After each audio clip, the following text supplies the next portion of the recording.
Ang Diyos noon, ngayon at magpakailanman. Ang Diyos ni Abraham, ni Isaac at Jacob, ang Diyos ng Israel, ang Diyos na aming pinapupurihan at sinasamba sa Espiritu at katotohanan sa lugar na ito. Panginoon, sa galing ito, salamat at naririto kami sa iyong gawain ito na kung saan aming pong naihingi ng patnubay at gabay o Diyos ang itong aming buhay na kung wala ka ay wala kaming magagawa. Salamat din sa biyaya ng iyong presensya sapagkat dito kami napapayapa at dito kami tumatagal.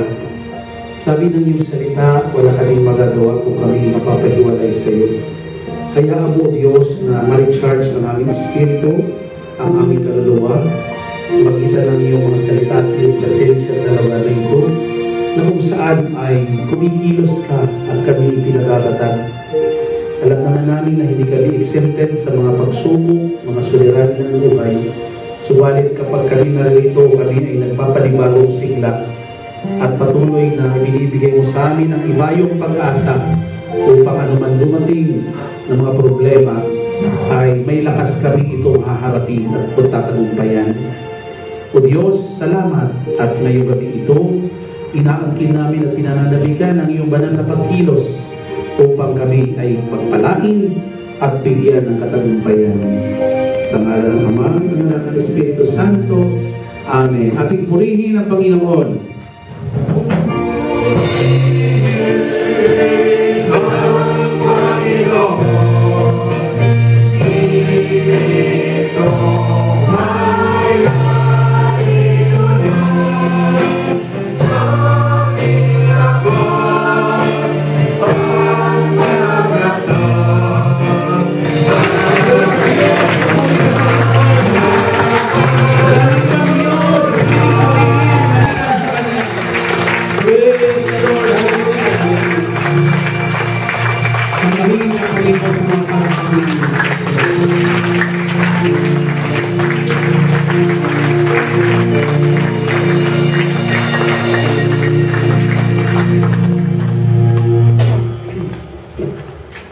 Magandang gabi po sa inyo lahat.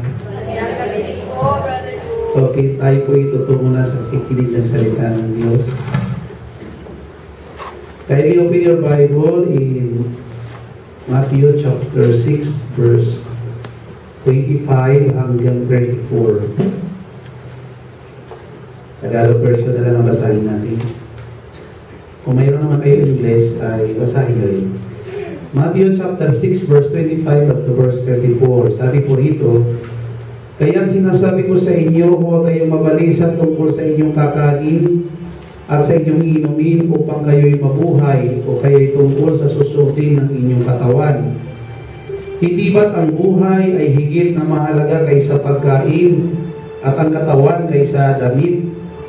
Basta ninyo ang mga ibon, hindi sila nagtatanim ni umaani man o kaya'y nagtitipon sa kamalig, ngunit pinakakain sila ng inyong Amang nasa langit.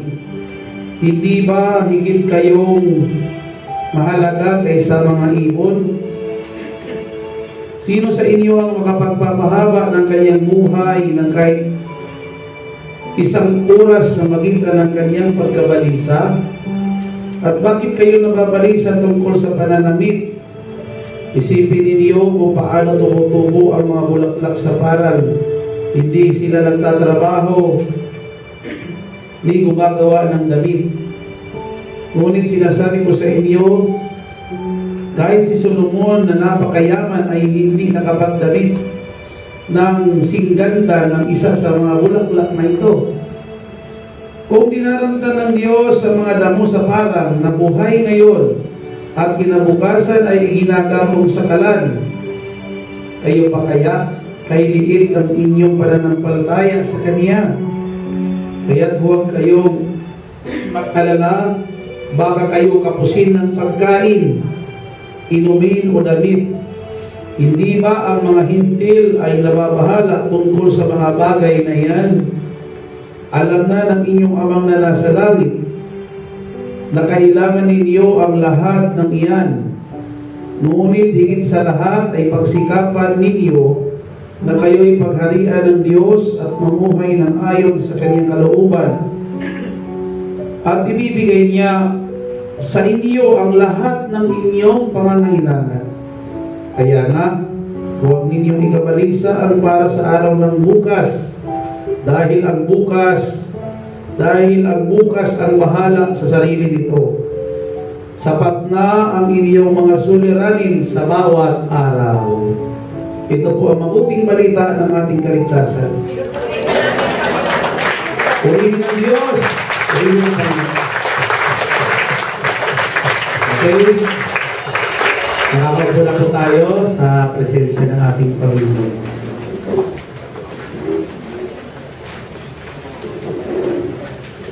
Kristo. Magandang gabi po sa inyo lahat.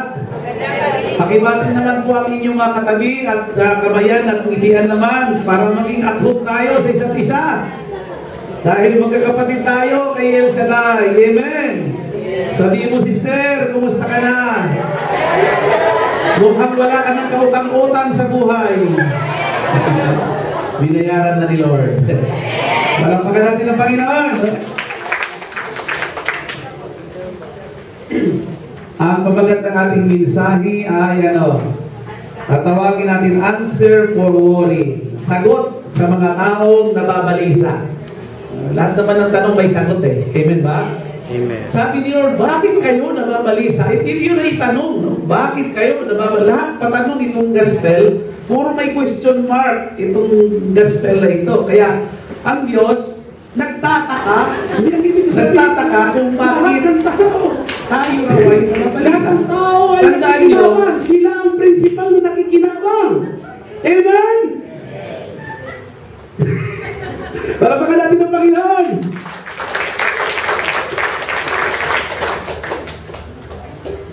Maganda rin dito sa Wednesday group eh. Madaling mahalata kung sino natutulog eh. Doon, hindi ko nahalata. So, mga kapatid, hindi ko So, ibang vision. What is it that keep us up in the night? It is work or worry? Oo nga naman, tingnan mo ha? Ano ba ang nagbibigay sa atin ng kabalisahan? Ano ba yung mga dahilan kung bakit hindi tayo mapagkatulog sa gabi? Yan ba'y dahil sa ating trabaho o dahil sa ating pag-aalala? Is it work or worry? Worry. Amen ba? Minsan na, mas maganda yung magpagod ka para madali kang makatulog. Tama? Pero kapag mayroon kang worry, pagod ka na, puyat ka pa. Dahil sa pag-aalala mo. Yung salita na worry, galing daw yan sa Old English na ang term is to strangle. At ang meaning na strangle is para daw yan, ipinasasakal mo ang iyong liig sa isang malaking plies. Alam mo yung plies? Yung parang ipinakakagat mo yung sarili mo. Sa totoo lang, kaya pala nagsisikip ang paghinga mo, nagsisikip lahat sa pag-worry. Kaya ayoko nang mag-worry para lumuwag ang pantalon ko. Pagpaluwag hindi na. Para baka natin namin. Palapakan natin ng Diyos. Mga kapatid, ha? Take a look at the nature again this time. The flowers, sabi mo, yung mga puno, mga halaman, wala nalang malaga sa kanilang aniyan. Ang Diyos ang nakapangalaga sa kanila. Gugulat kayo. Sa lahat ng mga planeta, solar system, napanood ko sa isang sa television, na ang planetang Earth lang talaga ang mainam na tirahan ng tao may buhay. Kasi, kung napalayo-layo daw tayo ng konti, napakalamig. Kung napalayo-layo tayo ng konti sa sun, napakalamig. At kung mas napalapit-lapit naman tayo ng konti, Diyos ko, lugnog. Ngayon nga lang, napakainit na sa atin sa Pilipinas. Sabi ng misis ko. Sa palagay nyo, aksidente lang ba nangyari yun? Hindi. Sa ibang mga planeta, walang masyadong mga living things.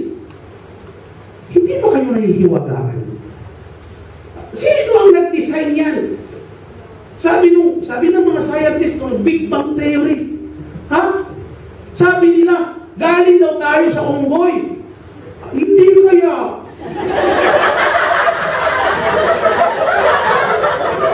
Galing sa gorilla. Hindi. Bahala ka. Well, sa totoo lang, di ba? Ayaw ko ba? Bakit ganun ang mga teorya? Ha? Alam mo ba, sabi ng Bible, maging ang mga nilikha ay nagpapatunay na ang Diyos ay nandyan. Iniwala kayo? Hanggang ngayon, namamangha pa rin ako.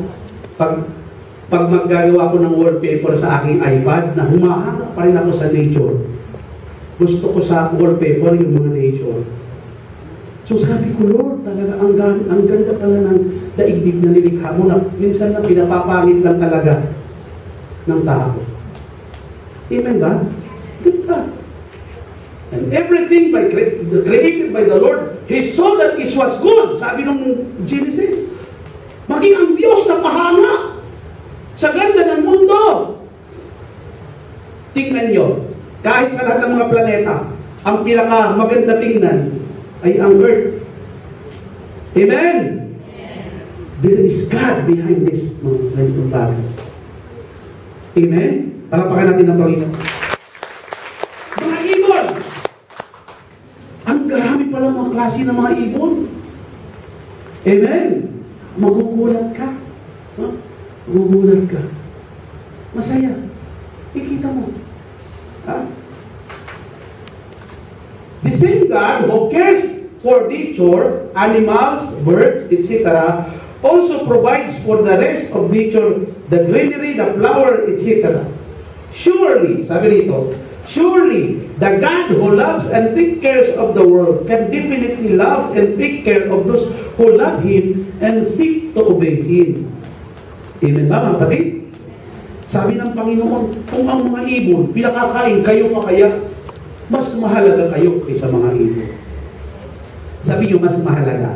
Mas mahalaga. Oh. Alam mo ang halaga? Sabi ng Bible, pero mo, hindi namatay si Jesus sa cross dahil sa mga tiyunggo. Hindi siya namatay dahil sa mga leon. Kundi namatay siya sa ating mga makasalanan. Namatay siya para sa ating kaligtasan. Palapakan natin ang Panginoon. Mahalaga tayo. Kaya pag nag-CLSS kayo, malalaman niyo pa yung iba. Tayo ang nililang ng Diyos na hindi lang basta hayop, kundi mayroon tayong espiritu at mayroon tayong kaluluwa. Yung pusa wala. Yung aso walang kaluluwa. Mayroon nga kwento. Mayroon daw mamahaling aso na matay. Siyempre, mahal na mahal, mayaman may-ari. Hindi dala sa pari. Father, papapaspasan ko po sana itong aking asong namatay. Sabi, ikaw naman, wala naman yan kaluluwa. Hindi yan, bawal yan. No? Yung may kaluluwa lang, ang pwedeng beso, yung tao lang, ang pwedeng basbasan dito sa simbahan. Ganun ba, Father? Sayang, sabi niya, may 10,000 pa naman ako ibibigay sa magbabasbas dito. Sabi, hindi mo naman sinabi Katoliko pala yung aso mo. Alam mo natin ang Diyos! Nalala ko yung kwento ni Father Larry Passet, no? Kasi hindi mo naman sinabi Katoliko pala yan. Pero mga kapatid, hindi talaga pwede basbasan. No? Amen. Okay? So, yan mga. Then number 2, sabi dito, we need to learn how to accept ourselves. No? Kanina, we need to do some evaluating. But number 2, we need to learn how to accept ourselves. Tingnan natin ang verse 27. Verse 27. Sino sa inyo ang makapagpapahaba ng kaniyang buhay ng higit sa 1 oras sa magitan ng kaniyang pagkabalisa? No? No? Sino ang makapagpapahaba kanyang buhay? Alam niyo ba? Ang buhay ng isang tao, nakatakda na yan. Hindi mo pwedeng may prolong ang buhay mo kahit mayaman ka. Tingnan mo si Marcos. Kung kaya ng dugtungan ng pera ang buhay ni dating Presidente Marcos, palagi ko hanggang ngayon, buhay pa siya sa dami ng mga kayamanan. Amen ba? Pero hindi. Tandaan nyo, ang haba ng tao, kung minsan yung iba, pinoprolong pa nila kasi clinically dead. Pero kasi may mapera. Pero kung minsan nakakaawa, hayaan na natin talagang yung life support na lang yung nagpapagana. Parang wala na din. Kasi clinically dead na eh. Mayaman kasi may-ari yung mag-anak. Pero sa totoo lang, hindi mo kayang iprolong ang buhay mo. Ang tao, mamamatay ka kahit sa gitna kahirapan at kayamanan. Tingnan mo yung mayamang hangal sa Luke chapter 12. Namatay siya sa height, sa kasagsagan ng kanyang pagiging mayaman. Amen ba? Amen? Sabi ng Panginoon, hangal sa gabing ito, ubos na bisa mo. Totoo. Ang Diyos ang nakapagtatakda yan. Siya ang magbibigay ng approval kung hanggang saan katatagal sa mundong ito. Amen ba, mga kapatid? Yes. Kahit marami kang naipon o wala kang naipon, kapag oras mo na talaga. Eh si Lord, ilang bisis pinagtanggaan ng kanyang buhay. Lagi sabi niya, hindi ko pa oras. Eh hindi pa niya oras. Tayo ay may mga katakdang oras. Hindi ka makakaiwas kung ikaw talaga ay tinatawag na ng Panginoon. Mayroon nga dyan namatay na o naoperahan. Ang dami ng mga patotoo na humiwalay na yung kanyang espiritu sa kanyang katawan during operation. Pero bandang huli, hindi pa rin siya tinanggap doon sa labi. Sabi ay, ibalik nyo yan, hindi pa siya pwede rito. Hindi pa siya dapat dito. Amen ba? Tapos biglang bumulusok yung katawan, magsasanib na naman doon sa kanyang physical body, doon magkakamalay. Kaya pwede ba, kapag mayroong mga ganyan, huwag nyo muna ipapaimbalsa mo. Baka wala nang landingan. Amen? Maghintay muna kayo. No? Mga 1 week.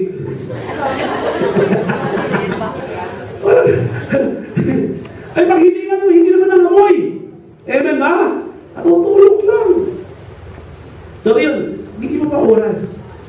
Sino makapagpapahaba ng kanyang buhay sa pagkabalisa? Kaya huwag mong isipin na, ay, wala na akong trabaho, mamamatay na kami sa gutom. Hindi totoo yun. Maraming tao, tatlo trabaho na mamatay. You know, I experience, I always ride a taxi because Brother Peter Paul is here. You know, sabi niya, in Singapore, if you have no work, you die. If you have work, you also die. Totoo, may punto. Dahil sa tindi ng stress. Yung kayod ng mga taxi driver. Nagulat ako. You know, in Singapore, if you have no work, you die. If you have work also, you will die. Sa tindi ng stress. Palapakan natin ang Panginoon. Nasaan ang buhay? Kay Lord. My life is in you, Lord, my strength. Amen? Amen. Okay, so yan mga kapatid, tuloy natin ito. Alam niyo ba, sabi rito, we need to learn to accept ourselves also. Minsan din mga tao na, katulad, ngayon mo na pagtanto.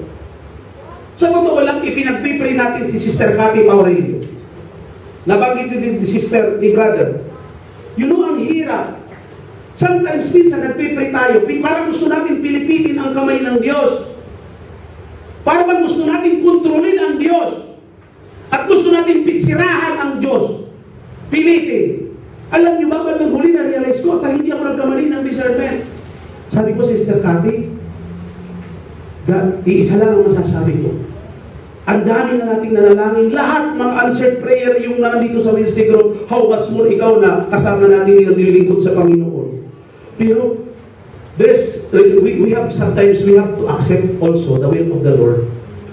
Sinasagot naman ng Diyos yung ating panalangin. Pero hindi lahat ng sagot ng panalangin ng Diyos yung gusto natin. Pero yung gusto ng Diyos, kaya nga, thy will be done on earth as it is in heaven. Kapag nagpipray tayo, ipaubaya natin si Lord na mag-provide ng sagot. Kaya mo, sabi kay Brother Eric, mayroon na siyang trabaho tuloy ngayon sa Pilipinas. May mas maganda yun. Kasi alam mo bakit? Makakapiling niya pamilya niya. Alam ko, mag-uunahan kayo umuwi. Kung makukuha nyo lang ang sweldo, na yung sweldo sa Pilipinas sa sweldo nyo dito, ay wag ko lang, baka wala nang umatin dito. Amen ba?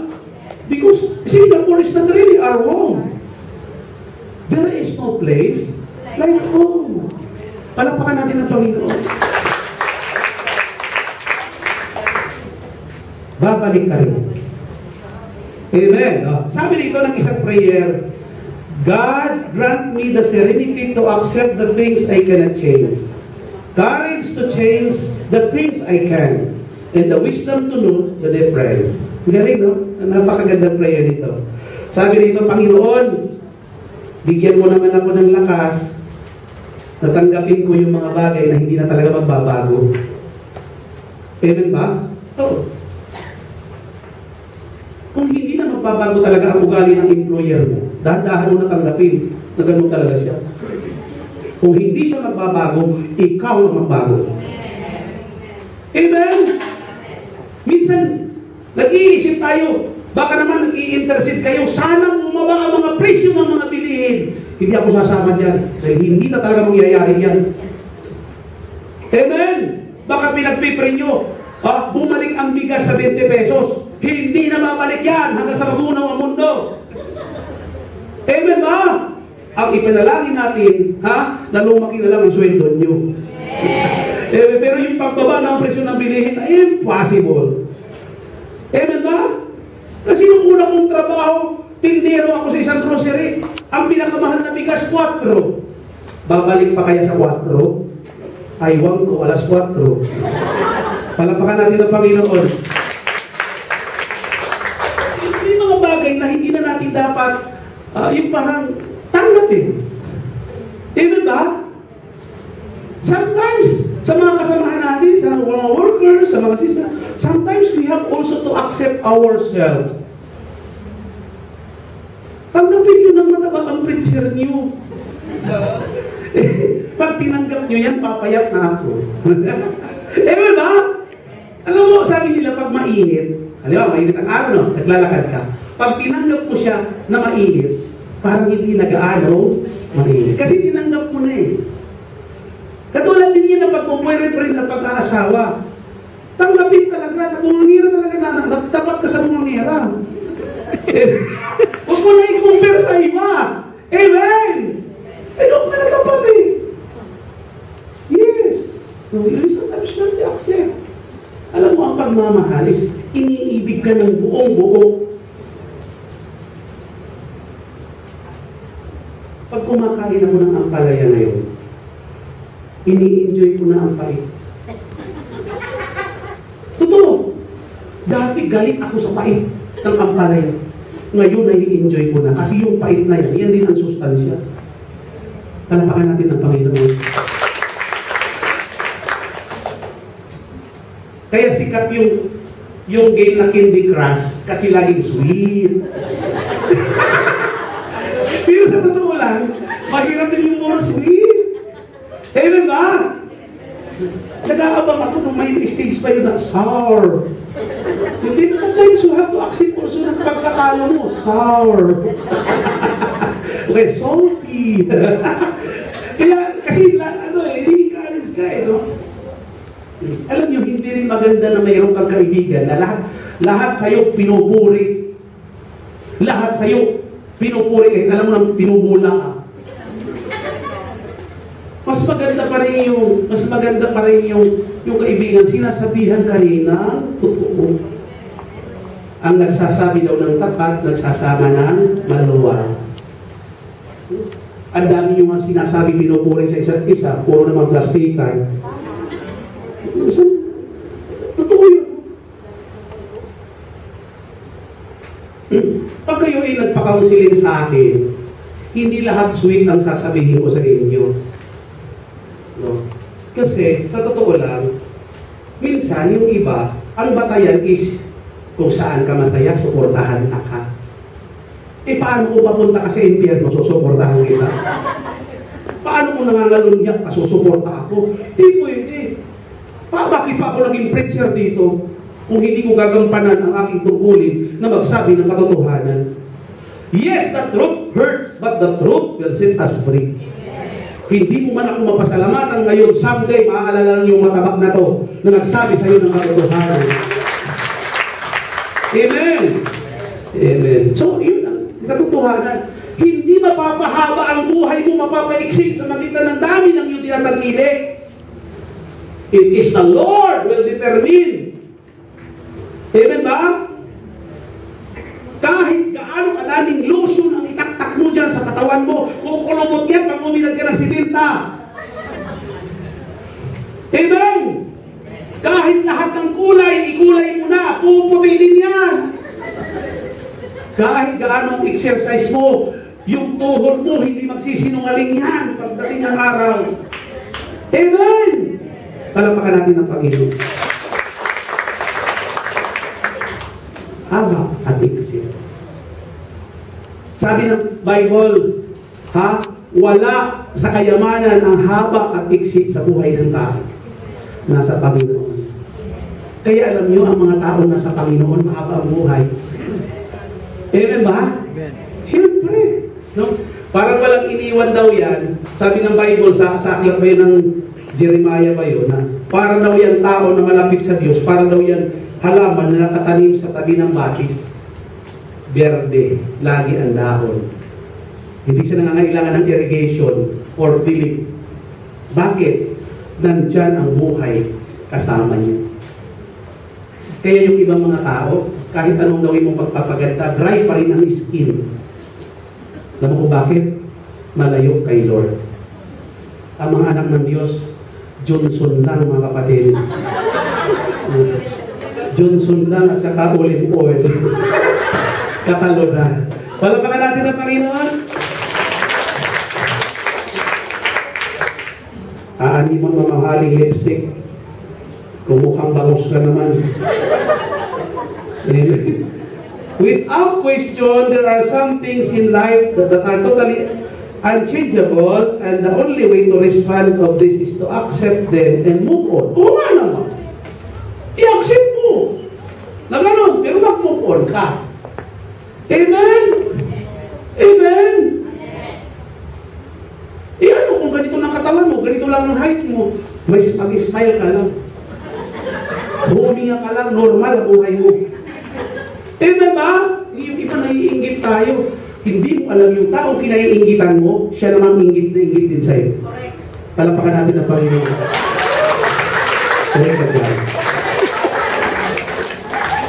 Amen. So, mga kapatid, number 3, we have to dedicate ourselves. No? Number 3 is, we have to dedicate ourselves. If we are to conquer and overcome our fears and worry, then we have got to dedicate ourselves to something much bigger than we are. Wow! Kung talagang gusto mong maalis ang iyong fear and worry, i-dedicate mo ang iyong sarili sa taong, sa isang Diyos na mas malaki at mas makapakyarihan kaysa sa iyo. Yan ang ibig sabihin ng seek ye first the kingdom of God. Amen ba? Lumagay ka doon. Ilagay mo ang buhay mo sa mas secure. Hindi lang sa kamay ng iyong employer, kundi sa kamay ng Diyos. Pag lumagay ka sa kamay ng Diyos, wow! Huwag ka lang kumapit. Sumakay ka sa kamay ng Diyos. Kasi baka makabitaw ka. Kung ako ang kumapit, makakabitaw ako. Overweight ako. Kung sabi, kapit ka kay Lord. Hindi ako makakapit, mahangalaglag lang ako. Amen ba? Sasakay ako. Sigurado. Kaysa kapit. Sa totoo lang, minsan pinapractice ko yan dyan sa park. Diyos ko, hallelujah, isang minuto, di ako makalambitin. 2 seconds lang. Lag-lag. Kasi mabigat eh. Amen ba? Pero alam nyo, mas bigatin si Lord.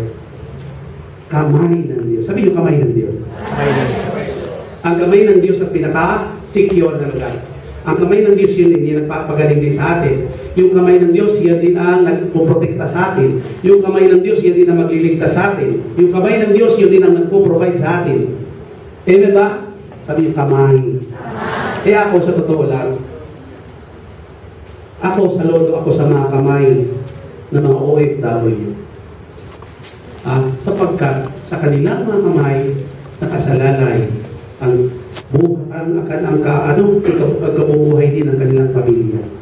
Amen po ba? Pero tandaan mo, may kamay din ang Diyos. Kung wala kang mahina ang iyong kamay, may kamay ang Diyos. Sabi niyo, may kamay ang Diyos. Palapakan natin ang Panginoon. May kamay ang Diyos. Kaya huwag tayo mabalisa o tayo mag-alala. We dedicate. We must learn how to put first things first. And the biggest, most important thing in our lives is God. Tatanungin ko kayo, sino ba ang pinaka-importante sa buhay natin? Ang Diyos. Yung boyfriend mo, yung asawa mo, maraming mag-boyfriend na nagkakahiwalay. Maraming mag-asawa kakahiwalay. Okay? Biyaya ng Diyos. Yung tandaan mo, pag wala sa iyo ang Panginoon, yung iba, gusto magpakamatay. Iyan, ang isang dahilan daw kung bakit maraming mga case ng suicide sa Japan, yung mga Japanese naghaharakiri, nagpapakamatay ng samurai. Ang Diyos daw nila sa Japan, sabi na, assign ako sa 2009, ang Diyos daw nila sa Japan, yung kanilang basic, yung kanilang technology, yung kanilang galing. Kaya pag nawala na yung galing nila, nalugi na ang business nila, ay makikita mo kahit sa mga non-Christian country, mas marami ang suicide kaysa sa atin sa Pilipinas. Kahit mas maraming kalamidad at maraming kahirapan sa atin, mas kaunti ang suicide.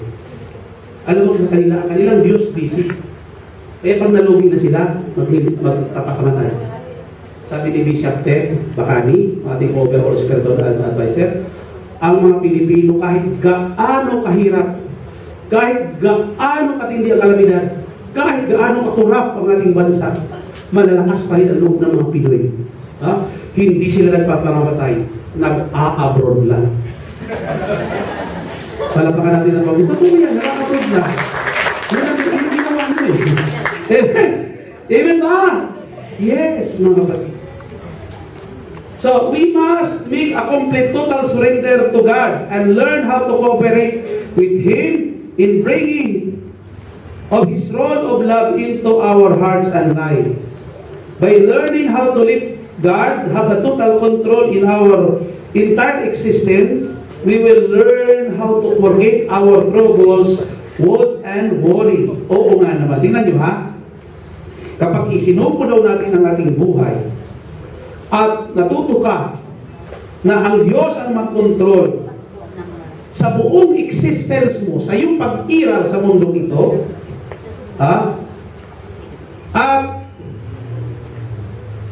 i-apply mo ang isang katotohanan na itong Diyos na lumikha ng lahat ng bagay ay siya rin magpo-provide ng mga personal nating kailangan. Amen. The God who has given us life will also provide all the things we need to live our lives day after day. Ito daw Diyos na lumikha, nangangalaga ng kalikasan, ito rin ang magbibigay sa iyo ng daily sustenance, o maintenance. Ang dami mong pinaghirapan, ang dami mong pinagdaanan. Bakit ang hindi ka niya iiwan?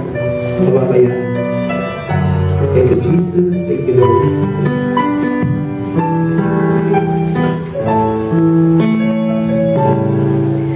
Huwag kang umabasa, huwag kang matakot, umaluloko. Hindi ka nag-iisa. Hindi ka nag-iisa. May kasama ka. May kasama ka. Siya'y karamay mo sa dilingan. Bisa ka, huwag ka mga huwag kang umabasa, huwag kang matatakot, umaluloko. Ikaw nag-iisa, may kasama ka. Siya'y karamay mo sa dilingan. Si Jesus, ikaw pababayaan. Si Jesus, yes, ikaw iiwanan. Siya'y kasama mo, karamay mo. Siya'y laging tapat sa buhay mo. For last time, si Jesus, ikaw pababayaan. Si Jesus, ikaw iiwanan. Siya'y kasama mo, karamay mo. Siya'y laging tapat sa buhay mo. Siya'y laging tapat sa buhay mo. Siya'y laging tapat sa buhay mo. Siya'y laging tapat. Siya'y laging tapat sa buhay mo. Lord, salamat sa iyong mga mensahe. Panginoon, tunay nga po na ang Diyos na ito na nagbigay sa amin ng buhay ay siya rin responsable magbigay ng ikabubuhay. Panginoon, salamat po. Ikaw rin naman na nagbigay sa amin ng trabaho. Ikaw din ang mga humipo o paano. Ikaw din ang gumawa ng paraan, Lord. Ikaw din ang nag-ingat sa amin. Ikaw din ang gumawa ng paraan kung paano kayo makapag-a-apply. Ikaw din ang nagpatuloy nagbibigay sa amin ng kalusugan araw-araw. Ikaw din ang nag-iingat sa aming mga pamilyang naiwan sa aming bansa. Ikaw din, Panginoon, ang nag-iingat sa amin sa araw-araw. Kung kaya, Lord, tama ang sinabi ng iyong salita. Huwag kami mabalisa sa lahat ng bagay sapagkat kami mga anak mo. Ang mga anak ng Diyos ay mayroong mapangungublihan. Mayroong Diyos na malalapitan. Mayroong Diyos na hihingan ng kaligtasan. Kaya, O Diyos, Panginoon, simula sa araw na ito, hindi kami may insecure sa aming buhay.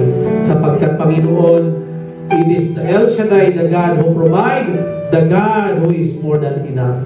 Kaya, Panginoon, pagpalain mo ang lahat ng naparito, ang lahat ng kanilang kahilingan, alisin mo ang mga pagkatakot at pagkabalisa, sa halip, ang pananalig at pananampalataya ay aming iuuwi, at ang lahat ng mga aming kailangan ay iyong idaragdag na lang. Sa ngalan ng Ama, ng Anak, ng Espiritu Santo, amen. Ang ating pong si LSS sa 8:30 magsisimula sa Sunday at onwards. No? Then ang ating sa mga bubuto, Papakyaw Party List tayo. Yan ang sinusuportahan ng ating foundation. God bless us all. Count your blessings. Let's give thanks with a grateful heart.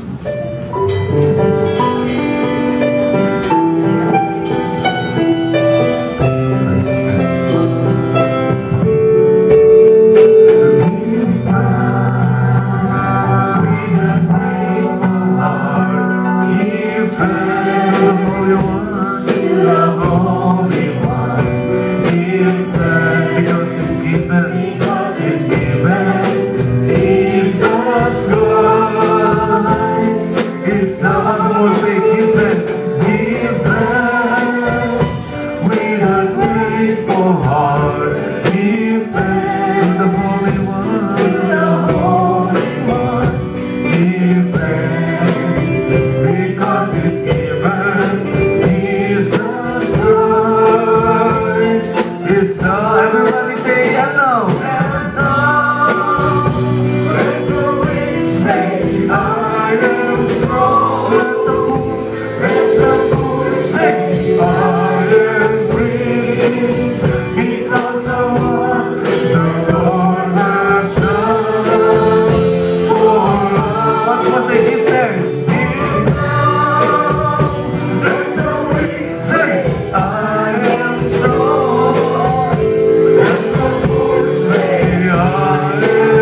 ang isisigaw? Panginoon, salamat po. Uuwi kami. May pananalig sa'yo. Dahil dyan, ang answer prayer na kami. Let's give thanks.